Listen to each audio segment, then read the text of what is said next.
Amém, amém. Deus abençoe, irmãos. Amém? Vocês estão vivos, quietinho, frio? Foi. Nós vamos ler o Salmo 68, versículo 6.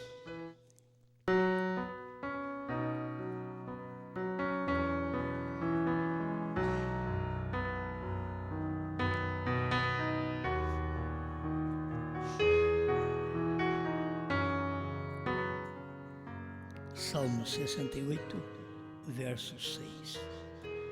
Deus faz que o solitário viva em família.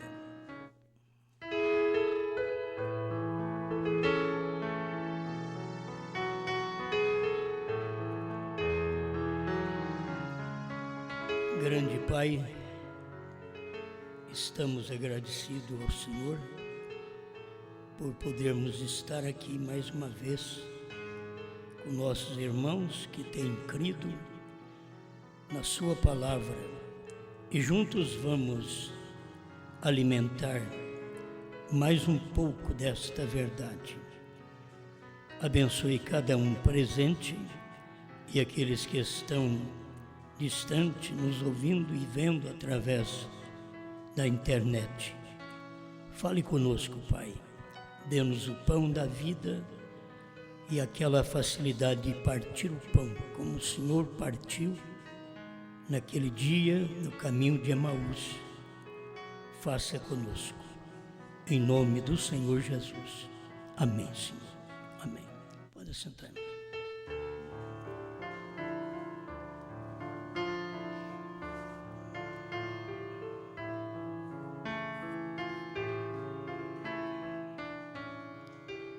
Eu pensei em falar sobre uma crença solitária e nisso tomamos também crendo e solitário.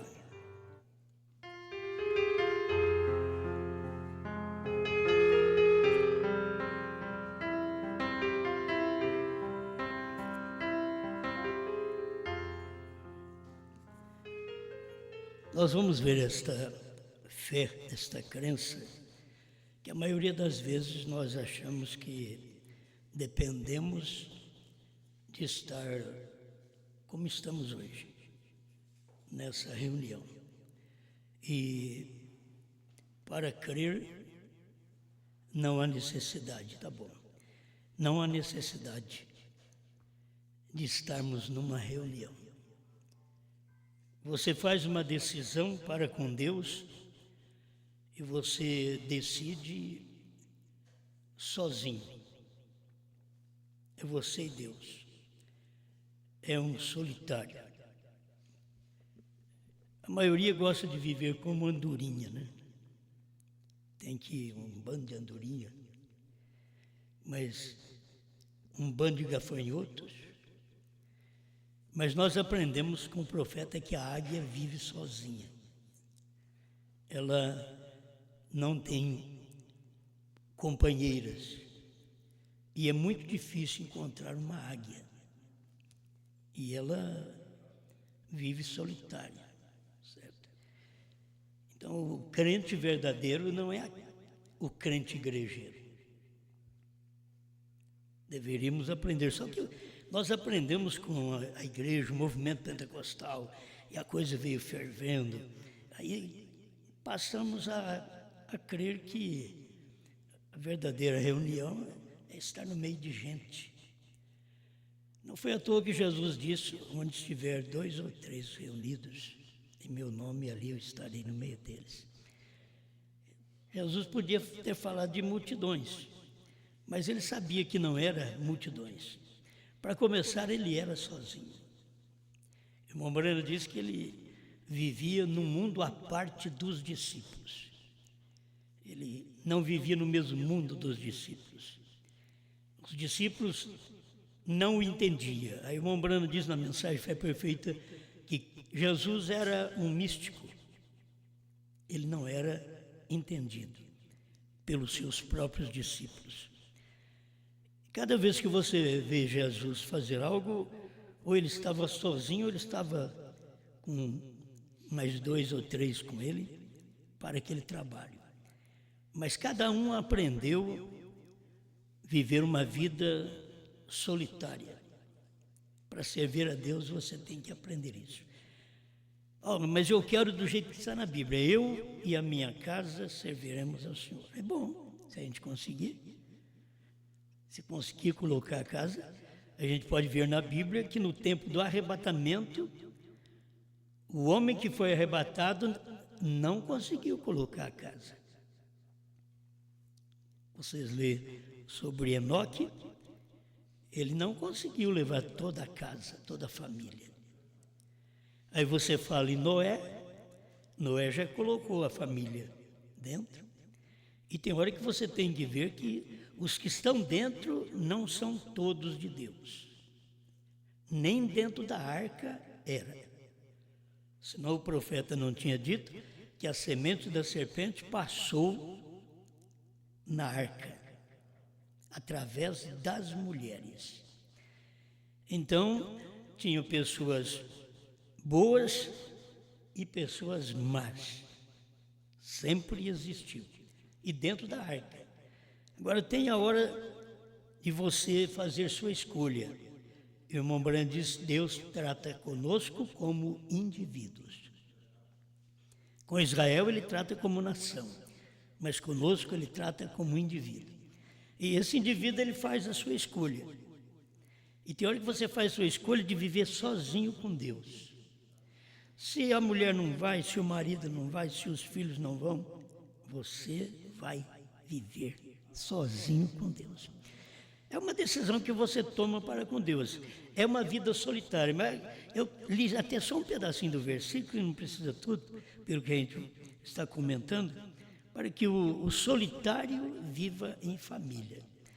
É importante porque você é solitário e ao mesmo tempo você vive em família, só que não é com aquela família, é com a família cristã. Entende? Talvez da sua própria família você é um solitário. Eles deixam você de lado, aquele ali, ele quer diferente. Então nós achamos melhor deixar ele em paz. E é tão bom quando eles fazem isso com a gente. Né? Quando a gente crê, eu quero levar todo mundo. Meus irmãos, vão aprender. Jesus morreu por muitos. Não foi nem por todos. Aí nós queremos ser melhor que Jesus. Eu já tenho falado isso para vocês. Tem hora que a gente quer ser melhor que Deus. A gente quer curar todo mundo. E além do mais, não quer que ninguém morra. Nós queremos ser melhor que Deus. E fala que você não quer desse jeito. Fala que você quer que os outros morram. Você tem que ser muito ruim para querer que os outros morram. A gente quer que os outros vivam. Até quem está morrendo, nós queremos que ele viva. Mas a gente tem que colocar aqui na oração, seja feita a tua vontade. Porque não é tudo aquilo que eu quero, nem tudo o que Deus quer. As pessoas precisavam ver isso. A Bíblia diz que Deus não quer que as pessoas pereçam. Ele não quer que pereçam, mas que chegue ao conhecimento da verdade. Mas Ele não quer, mas aquilo acontece. Entende? Ele não quer que as pessoas pereçam, mas elas estão perecendo por culpa delas, por escolha delas. Você está aqui por quê? Por uma escolha sua. Você não pode estar aqui porque apenas alguém te convidou. É uma escolha sua e eu vou ouvir. O que Deus falar comigo, eu vou colocar em prática. As pessoas nas denominações, elas têm muita coisa boa. Eu vou porque Deus vai falar comigo. Isso é uma coisa boa. E tem gente que vai na igreja, mas nem pensa que Deus vai falar. E simplesmente vai na igreja para passar um tempinho, vai na igreja. Por isso o irmão Brandt diz que as igrejas se tornaram lojas, onde você vai ver o que está na vitrine, certo? Vai fazer os seus pedidos. Mas deixa eu pensar logo nisso aqui, porque eu quero que vocês prestem atenção, para nós podermos juntos ter esta meditação. E que a crença é solitária, é sozinho. Quem crê nesta mensagem vai ficar sozinho. Se tiver alguém ao lado, amém. Agora, não estou crendo porque eu quero que tenha alguém ao lado. Estou crendo porque eu creio. Eu sei que isto é verdade. Então, se as pessoas... Cai 1000 ao teu lado, 10.000 à tua direita, e tu não serás atingido. Porque isso está dentro de você, aquele desejo, aquele pedido de servir unicamente a Deus, de dar a sua vida unicamente a Ele, e saber que somente Ele pode sustentar a sua fé. E com esta fé, você vai viver sozinho e em família cristã, em família que dedica a esta palavra. Escuta um pouquinho. Juntos aos rios da Babilônia, nos assentamos e cantamos, lembrando-nos de Sião. Ele estava fora da pátria, Israel fora da pátria, Israel na Babilônia. E quando ele está na Babilônia, ele lembra de Sião. Muitas vezes, quando você está junto com os seus irmãos, você não lembra de Sião. Aí você vai lembrar quando você está sozinho no cativeiro, solitário, como estavam os irmãos na Babilônia, por 70 anos na Babilônia. E você pensa, por que Deus permitiu aquilo? Deus estava preparando um povo para ele. Não era todo mundo, era um povo. Nós conhecemos destacados, Sadraque, Mesaque, Abednego e Daniel. Nós conhecemos estes que estiveram ali na Babilônia.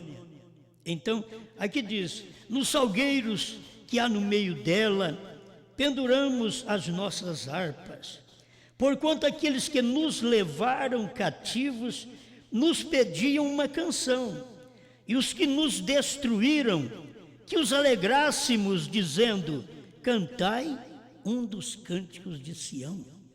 Cante alguma coisa boa, algum cântico que você cantava lá em Sião, canta aqui para nós.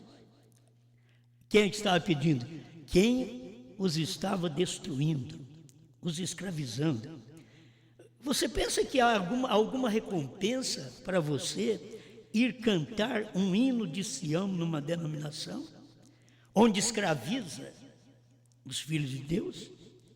Não é lugar de cantar. Tem pessoas que saem cantando, tem pessoas que gostam de cantar, e se aqui a gente não dá oportunidade, filho, durante esses 2, 3 meses que eu não venho aqui, eles passam pelas igrejas e vai cantar. Estou falando não somente com Curitiba, mas com o mundo nesse instante, das pessoas que diz crer, mas elas não fazem como fizeram aqueles irmãos que estavam no cativeiro.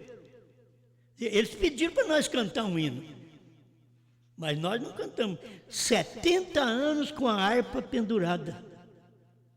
70 anos, diz o profeta, sem cantar um hino na Babilônia. Aquilo é uma vida solitária, sozinho. É o crente sozinho, servindo a Deus sem aparecer para os outros.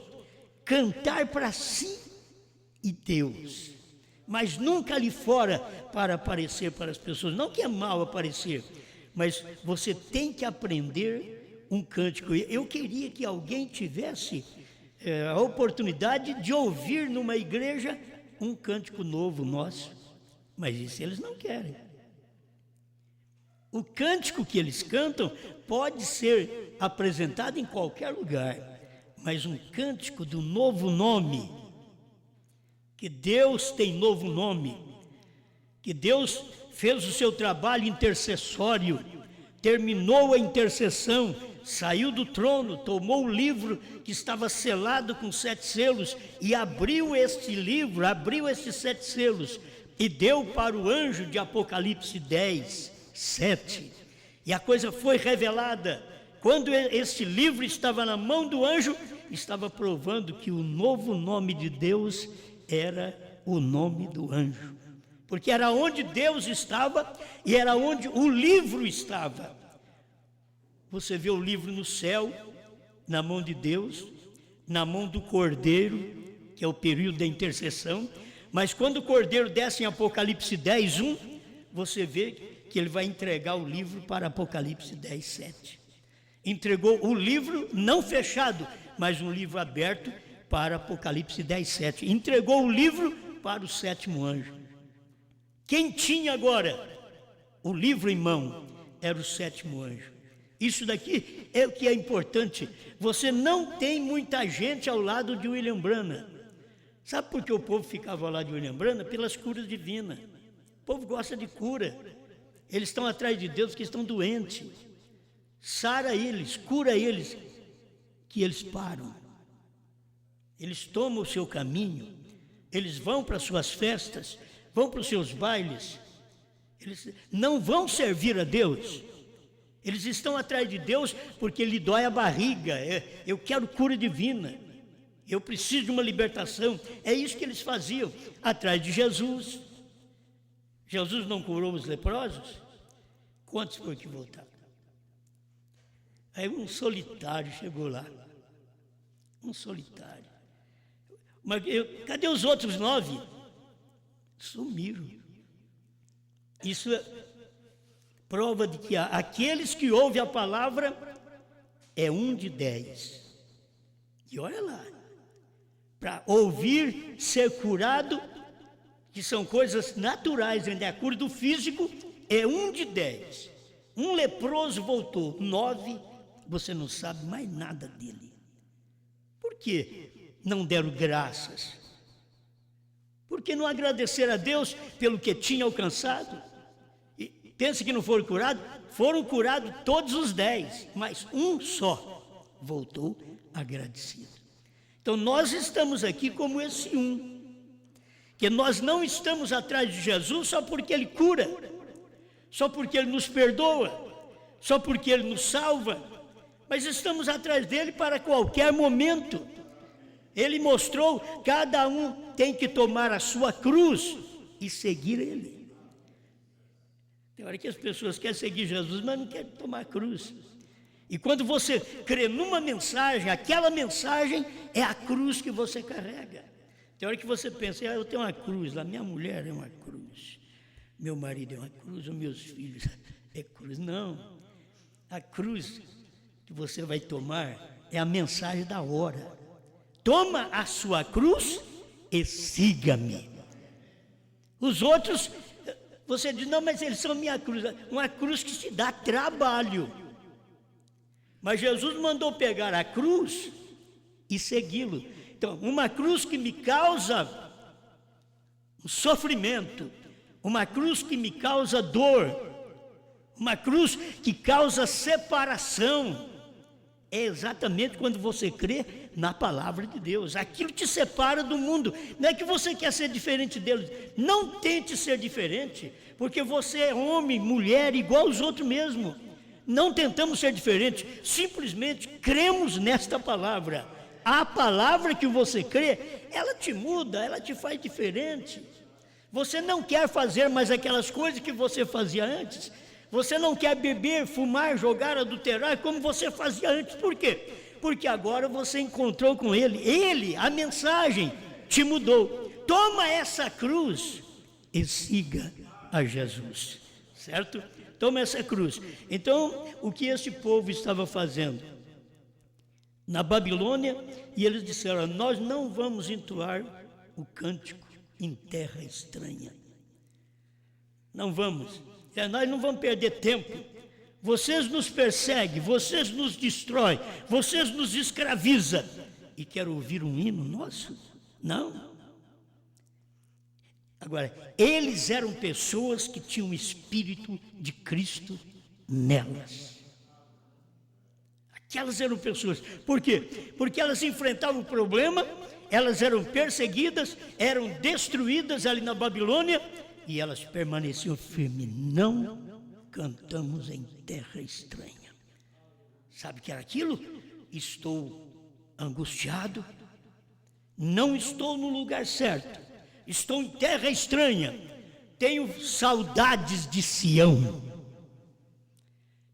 Tinha saudades de Sião, mas não pode cantar este hino numa terra estranha, numa denominação.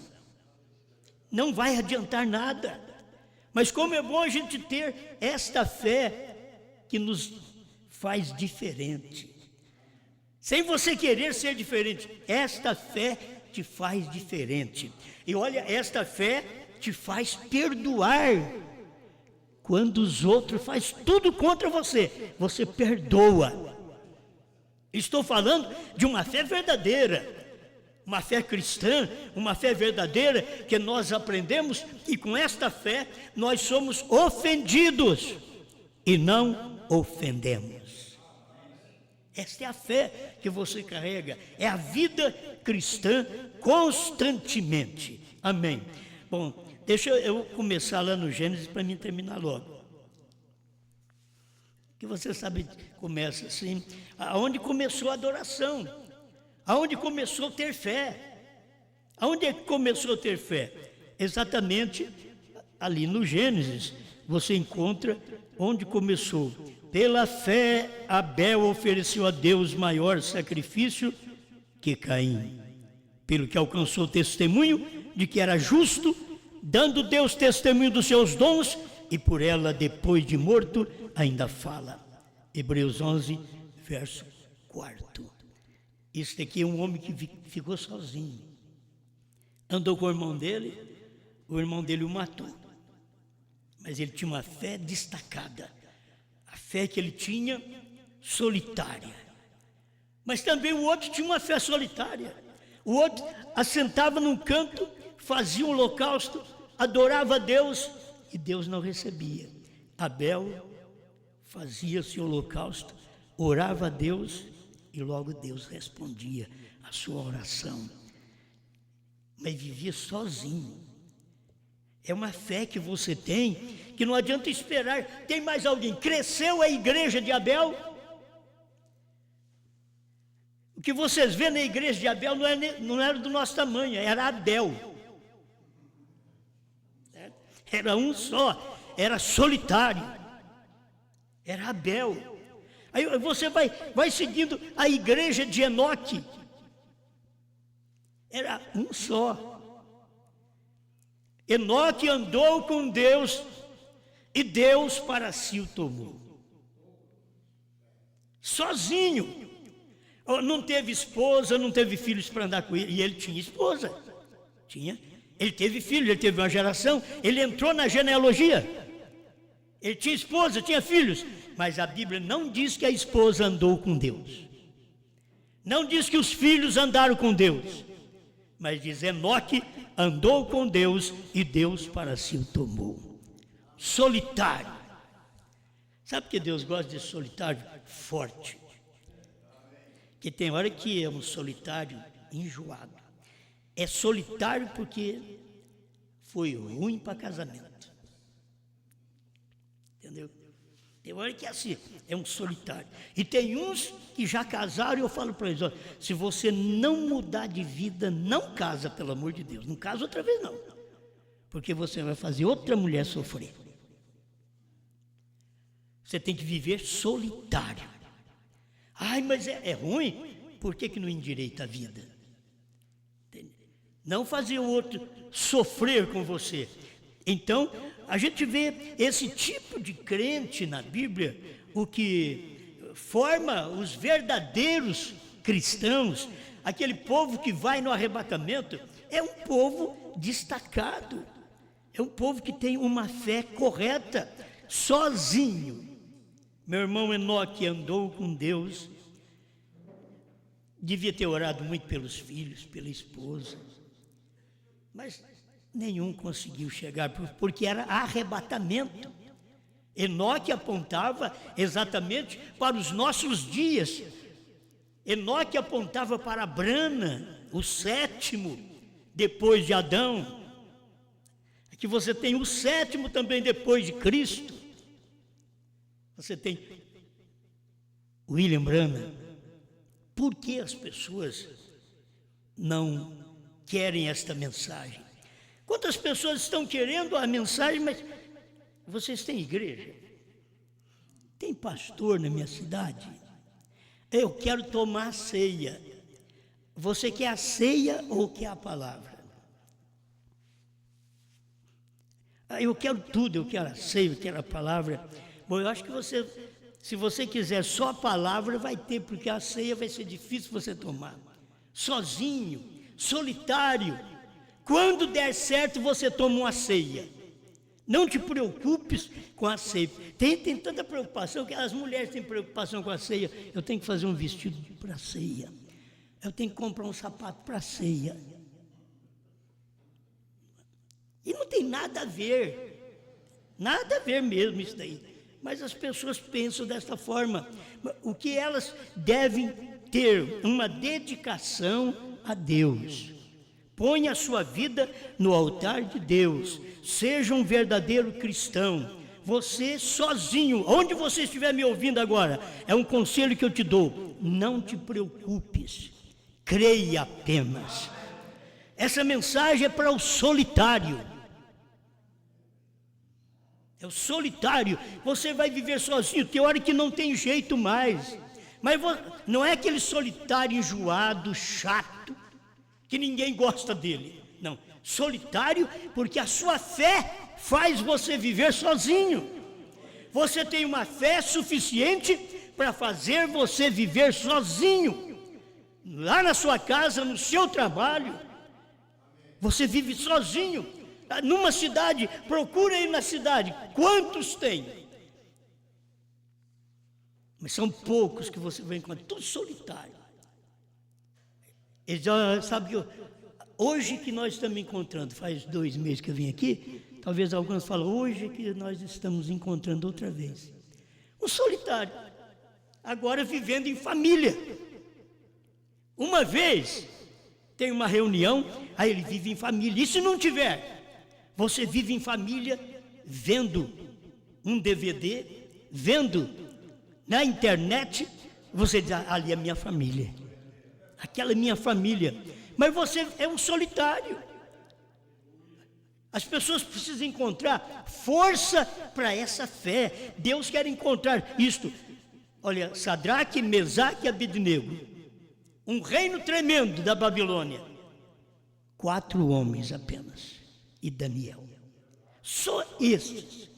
Irmão Branham mostra, cada um estava no extremo da cidade. E o que um decidiu, eu não dobro diante da estátua de Nabucodonosor. O outro lado, do outro lado, sem saber desse, eu não dobro diante dessa estátua. Eles foram gente fiéis, solitários, vivendo sozinho num reino de aflição. Nós vivemos muitas vezes em lugar bom. A nossa família até é boa, não podemos nem reclamar da família. Tem hora que não pode nem reclamar da família, a família é boa. E ainda vai reclamar ainda. Mas aprendemos uma fé, que se tiver mais irmão comigo, amém. Mas se não tiver mais ninguém, amém. Eu estou firme, eu estou servindo a Deus. Então, para você que está aí bem distante, que está servindo a Deus sozinho, eu estou falando com gente agora lá em Portugal, lá na África, nos Estados Unidos, por todo o Brasil, e que não tem pastor por perto, mas são pessoas que são fiéis, crê na palavra, elas crêem na mensagem e vivem sozinhas. Elas têm capacidade para isso. Amém? É o indivíduo que tem capacidade para viver só. Para viver só. Eu não estou falando para você ficar solteiro, não, casa. Mas tem hora que, como diz o ditado, é melhor sozinho do que mal acompanhado. Casa, mas casa certo. Peça a Deus e casa certo. Senão a pessoa pensa que nós somos contra casamento também. Mas pensando nisso, você encontra um Noé. Sabe por que eu tomei isso? O irmão Branco diz assim, que Daniel estava sem igreja onde ir, ninguém com quem ter companheirismo. Todo mundo assistia a templos pagãos, de trindade, de dualidade, na Babilônia. Ninguém cria o mesmo que ele. Quando eu cheguei aqui, eu formei a mensagem. Mas ninguém cria o mesmo que Daniel. Ele estava sozinho. Mas não tem companheirismo com mais ninguém. Por quê? Ninguém crê como eu creio. Você encontrar com Daniel, olha, eu creio no Senhor Deus Todo-Poderoso. Eu creio nele. Mas o outro diz que tem que crer no Deus de Nabucodonosor. Eu não creio. Não faço reunião com esses pagãos. Mas eu vivo só. Como que você consegue? Eles perguntam muitas vezes, como que vocês conseguem ficar sem pastor? Porque eles aprenderam que pastor é estar sempre na casa deles, fazendo uma oração, Deus abençoe essa família, para ele não perder a família. Isso é escravizar um ministério. Você tem que ter suficiente carcaça de fé espiritual para tomar essa palavra, tomar essa cruz. Você quer crer na mensagem que pregamos? É uma cruz. Não estou te oferecendo boa coisa, estou te oferecendo uma cruz. Mas toma esta cruz e siga a Cristo. Toma esta fé. Eu prefiro tomar esta fé com William Branham, de crer num só Deus e seguir esta fé, do que tomar a fé trinitária e seguir a Deus. Eu prefiro ficar sozinho. Você pensa que nós temos muita gente, muitos pastores ao nosso lado? Não, nós temos gente contra. O pouquinho que nós temos, damos graças a Deus. Obrigado, Senhor, pelo pouco que temos. Mas nós sabemos que não temos que viver com muita gente. Nós temos um evangelho que nos faz viver até só. Foi isso que aconteceu com Noé. Foi isso que aconteceu com Abraão. Abraão saiu com sua família, seu sobrinho, muitos companheiros. Deus disse, sai da tua terra, da tua parentela, da casa dos teus pais, e vai para uma terra que eu te mostrarei. Não eu vos mostrarei, eu te. É indivíduo, é uma pessoa. E Abraão tentou sair com família, não é essa família. Aí o irmão Branham vem e prega a mensagem, dizendo que se Abraão continuasse com Ló, a fé dele ficaria paralisada. Se nós continuássemos na primeira e segunda etapa, a nossa fé estaria paralisada. Como você está chamando a fé, sim, justo, mas não é eleito. Primeira e segunda etapa, justo, mas não é eleito. É assim diz o profeta. Ele diz que não é eleito, é um justo, muito maravilhoso. Chorava pelos pecados de Sodoma, mas não era eleito. Mas Abraão tomou o seu caminho com os poucos desprezados do Senhor, sozinho. Agora falou para o sobrinho, nós temos que separar. Você vai para um lado e eu vou para o outro. Não podemos andar juntos, temos que viver solitário aqui agora. A minha fé é minha, sua fé é sua. Para onde você vai? E ele escolheu as belas campinas do Jordão.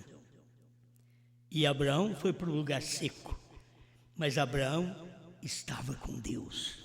Isso é o que manda para cada um de nós. Moisés fez a escolha de não ser chamado filho da filha de Faraó, para padecer um pouco de tempo com o povo de Deus. Ele fez a escolha. Isso é ficar sozinho. Isso é viver numa fé solitária, que as pessoas não conseguem chegar. Esta fé que Moisés teve, qualquer um dava conselho para ele. Moisés, você é louco, Moisés. Sabe o que você vai ser? Você vai ser o próximo faraó. Ele diz, não, meu povo está sofrendo, aquele maçador de barro lá, que é meu povo. Minha família está amassando barro. Ele entendeu aquilo. fez uma escolha. Mas as pessoas hoje, se tiver uma vida boa, não. Você acha que essa pastorada que tem hoje, vivendo uma vida boa, fará a escolha de crer na mensagem do dia? Não. Eles vão crer na mensagem de ontem, apelidada como hoje. Mas ela é de ontem. Os luteranos estão crendo na mensagem de Lutero como se fosse hoje. Mas ela é de 500 anos. Wesleyanos, da mesma forma. Os pentecostais com mais de 100 anos. Crendo numa fé lá atrás. Aí veio William Branham, trouxe a restauração, trouxe os dias do Filho do Homem, revelou a palavra, o ministério do sétimo anjo, e foi embora.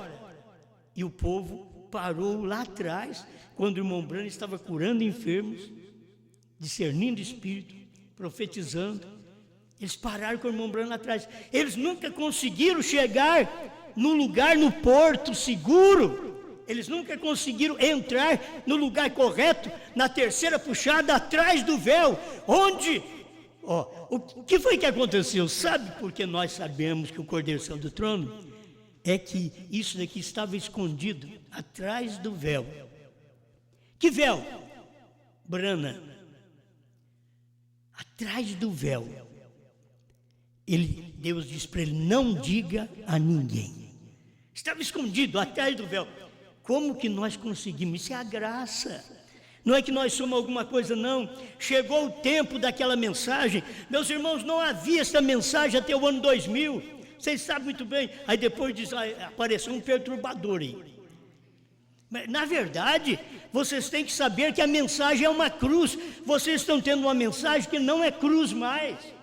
Tem que ter uma mensagem que é cruz, que você tem que tomar essa cruz e servir a Cristo. Com esta mensagem, não com a mensagem de ontem, mas com aquela que o irmão Branham não pôde ensinar. Deus disse para ele, não diga, é esta mensagem, é esta fé que eu estou propondo a você.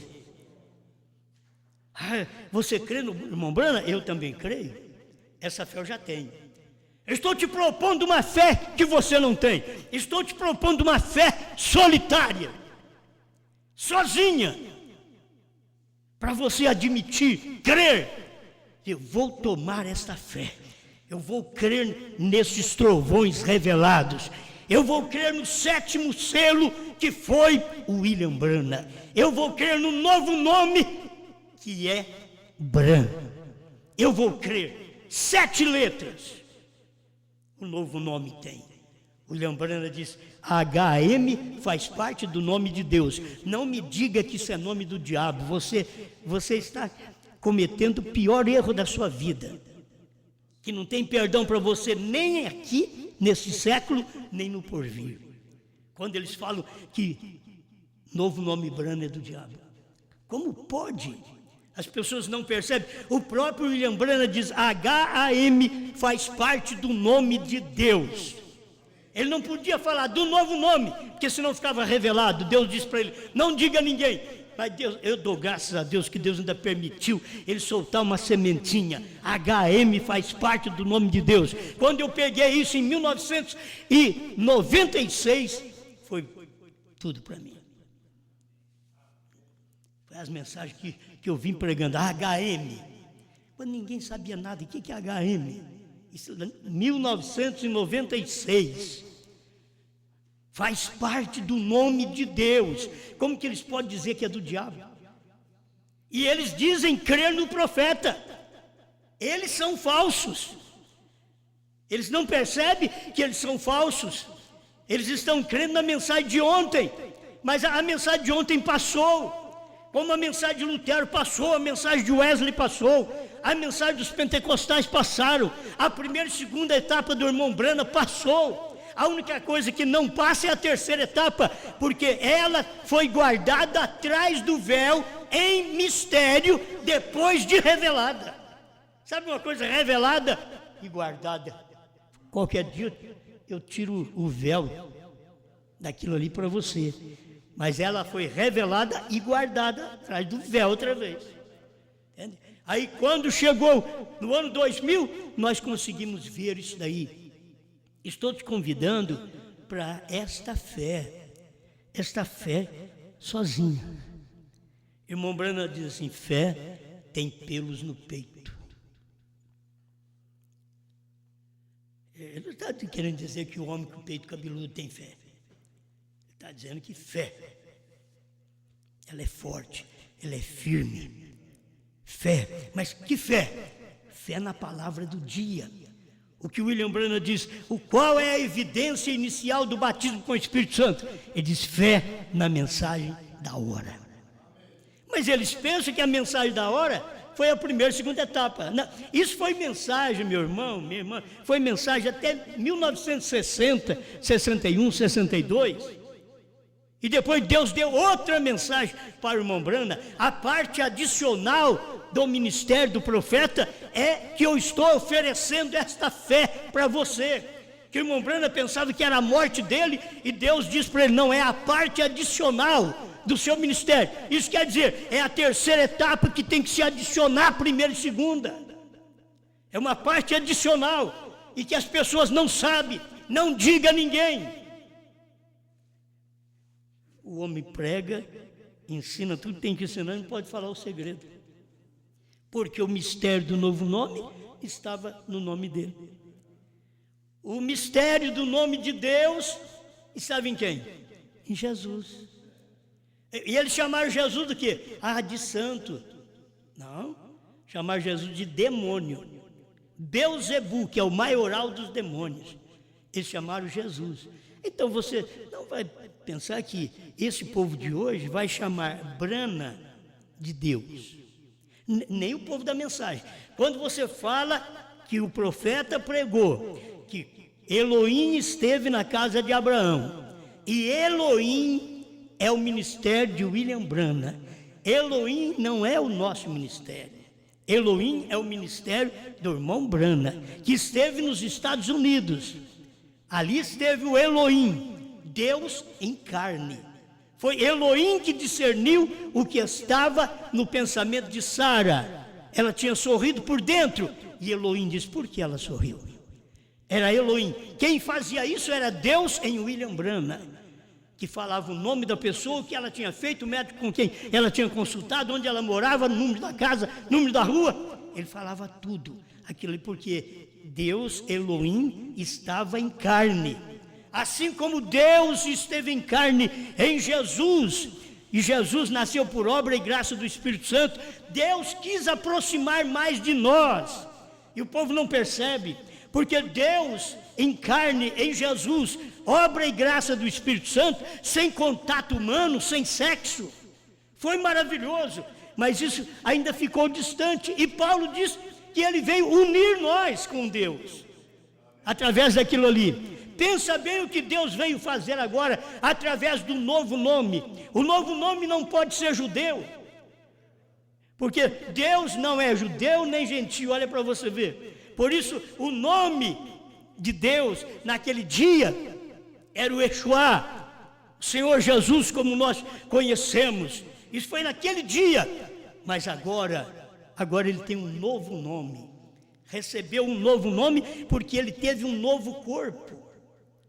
Se o povo aprendesse, olha, irmão Branham prega no terceiro selo: a noiva de Adão caiu, a noiva de Deus caiu no Calvário, quando rejeitou a Cristo. A noiva de Cristo caiu em Niceia. Aí o irmão Branham vem e diz assim: essa do último dia não cairá, porque está ordenada a não cair. A noiva do último dia não era americana. Não era americana. Irmão Branham viu, quando passou as igrejas, quando passou a igreja da América, ele viu que ela era uma bruxa. Ele dizia: uma coisa dessa que nós temos preparado para Deus, mas a voz falou para ele: ela vai passar outra vez. Aí ela passou outra vez. Não é América. Eles não podem suportar essa mensagem, mas não é América. Agora ela vai passar outra vez, não é na América, ela já tinha passado na América. Na América a noiva passou no tempo de William Branham, mas eles foram tão incrédulos que o irmão Branham, pregando os selos, diz: o que está sendo pregado nesta semana está passando por alto, vocês não estão entendendo. O que Deus está fazendo esta semana dos selos, perguntas e respostas sobre os selos. Lê os primeiros parágrafos para você ver William Branham dizendo: vocês não estão percebendo isto. Era uma fé distinta, era uma fé solitária, sozinha. Esse é o tipo de fé que nós devemos ter hoje. Eu estou em busca desta fé que ninguém quer. Sabe aquela fé que o William Branham diz no primeiro selo 75, dessa última tradução? É essa fé que nós estamos recebendo. Fé que os trovões foram revelados. Porque não tem essa fé na terra. Você sabia? Quando William Branham veio, não tinha a fé de Elias, a fé do Filho do Homem. Não tinha. Está escrito na Bíblia, Jesus falando: porventura, quando vier o Filho do Homem, achará fé na terra? Quando vier, não era Jesus, era o próximo ministério. Era no tempo de Branham, Cristo em Branham. Quando vier o Filho do Homem, porventura, encontrará fé na terra? E ele veio e não encontrou. Por isso ele pregou o que pregou para nós, para mostrar a maneira de nós termos fé. Então, meus irmãos, para me encerrar, sendo solitário, vivendo sozinho, como no isolamento, só eu tenho essa fé, só você tem essa fé. Longe um do outro e vivendo em família, porque nós cremos igual. Nós cremos igual, mas estamos vivendo sozinhos, cada um na sua casa, sem igreja para ir. Você ainda pode cantar um hino. Eles não cantaram um hino na Babilônia por 70 anos. Acho que é meio difícil ficar sem cantar 70 anos. Não é fácil, não. E pensa bem que eles tocavam aquelas harpas, de nós dependuramos nossas harpas. Nós não cantamos. 70 anos. Sem tocar harpa, sem ler a Bíblia. 70 anos de escravidão. Mas o que eles tinham não saiu deles. Entende? Você pode ter tempo aqui na terra, mas o que Deus tem dado a você nesse dia, isso nunca sairá de você. Não importa o que você passe, que a família rejeite, que as igrejas rejeitem, que os irmãos mofem de você. Você não importa, você vive essa vida sozinho mesmo. Você, não, eu estou sossegado, é eu e Deus. Eu e Deus. Não tem que viver com muita gente. Josué ficou sozinho, Moisés sozinho, Josué sozinho, Elias sozinho. E ele ainda reclamou para Deus: Senhor, mataram os seus profetas, derribaram os seus altares, somente eu fiquei, o solitário, o Elias. Somente eu fiquei. E Deus avisou ele: eu tenho uma família ainda. Tem 7.000 que não dobraram os seus joelhos a Baal, que você não conhece. William Branham, com aquela fé sozinho, que ele expressava e dizia assim: eu não vou falar, porque quando eu falo o diabo sabe. Então ele não pode entrar no meu coração, não vou falar. Se ele pudesse ver hoje a família que Deus estava mostrando para ele naquele tempo. Deus estava mostrando para ele naquele tempo: tenho mais 7.000 no Brasil, falando em português. Eu tenho mais 7.000 que não dobra o joelho à Santíssima Trindade, à dualidade, à unicidade, mas crê apenas no único Deus, como Branham creu. Eu e o Pai somos um. Foi assim que William Branham creu, foi assim que Jesus pregou. É assim que nós cremos. Esta fé ninguém pode mudar, ninguém pode tirar isso de nós. Sabe por quê? Porque o Elias saiu, mas o Eliseu ficou. E o Eliseu ficou com a porção dobrada do espírito de Elias. Pai Celestial, eu peço que o Senhor continue nos ajudando. Tem irmão e irmã me ouvindo nesse instante em vários lugares. Eles estão sozinhos, Senhor. Fica sozinho, ouve sozinho. Tem hora que tem que colocar um fone de ouvido para ouvir uma mensagem, porque aquilo perturba a família. E nós temos ensinado o melhor meio, Senhor, Porque a mensagem é para nós não temos que fazer ninguém querer ouvir na marra. A mensagem é para nós, em silêncio, ouvir, nem se for com fone de ouvido, sozinho, para a família, para a esposa, ou para os filhos, ou para ninguém mais escutar, só quem crê. É isso que está firme, Senhor. Cada solitário, cada crente solitário, ele está firme, vivendo em família, na família Brana, crendo quando os outros não crê, não aceita, mas ele está crendo e aceitando a mensagem nesta família Brana, nesse dia final. Obrigado, Senhor, em nome de Jesus Cristo. Amém, Senhor. Amém.